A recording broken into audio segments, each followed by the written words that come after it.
विद्येविना मती गेली, मतीविना नीती गेली. विद्येविना मती गेली, मतीविना नीती गेली. नीतीविना गती गेली, गतीविना शूद्र कसले. आणि एवढे सर्व अनर्थ एका अविद्येने केले. म्हणूनच त्या अविद्येचे सावट दूर करण्यासाठी, ज्ञानाचा प्रकाश प्रत्येकाचे जीवन आणण्यासाठी एका क्रांती ज्योतीने आपल्या जीवनाची रांग केली. ती तेजस्वी क्रांती ज्योती म्हणजे सावित्रीबाई ज्योतिराव फुले.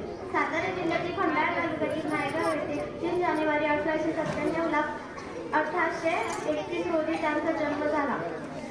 वयाच्या 9व्या वर्षी सावित्रीबाईंचा विवाह महात्मा ज्योतिराव फुले यांच्याशी झाला. शिक्षणाविषयी तोडणं नाही हे महात्मा ज्योतिराव फुले यांच्या लक्षात आले.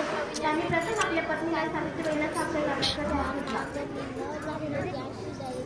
ज्या काही स्त्रियांना उभं डब्यात पडण्याची मनाई होती, जेवढे स्त्रियांचे विश्व होते त्या कात्रवाच्या विरोधात जाऊन सावित्रीबाई अक्षर ठरवू लागल्या. लिहायला वाचायला शिकल्या. एवढेच साहित्य गतीला संपन्न काव्य रचना करू लागल्या.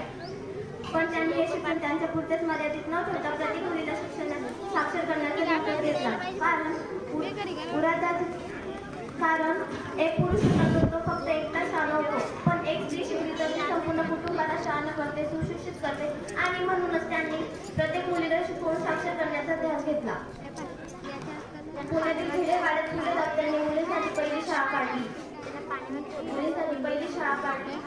शेळपेटासारखं जगाल तर काम तमाम होईल, शेळपेटासारखं जगाल तर काम तमाम होईल, पण वाघासारखं जगाल तर नाव होईल. आणि म्हणूनच किती कठीण परिस्थिती समोर आली तरीही तिच्याशी 2 हात करण्याची हिंमत त्यांनी दाखवली. असाच एक प्रसंग म्हणजे सावित्रीबाई जेव्हा मुलीला शिकवण्यासाठी शाळेत जात असताना लोकांनी त्यांचं चुका घेतलं, दगडांनी मारलं. तू आमच्या मुलीला शिकवून धर्म बुडवतेस असा आरोपही लावला. पण त्यांनी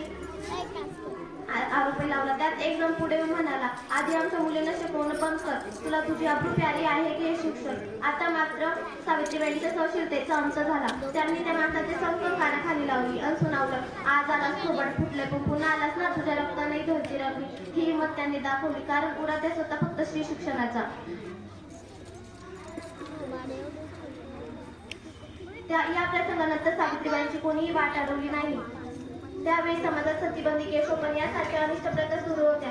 या प्रथा सावित्रीबाईंना मान्य नव्हत्या. अहो, एखाद्या स्त्रीचा नवरा वारला म्हणून तिने का सतीला जायचं? तिचा नवरा वारला यात तिचा काही दोष? आणि त्यांनी सतीबंदीला पाठिंबा दिला, केशोपनास विरोध केला.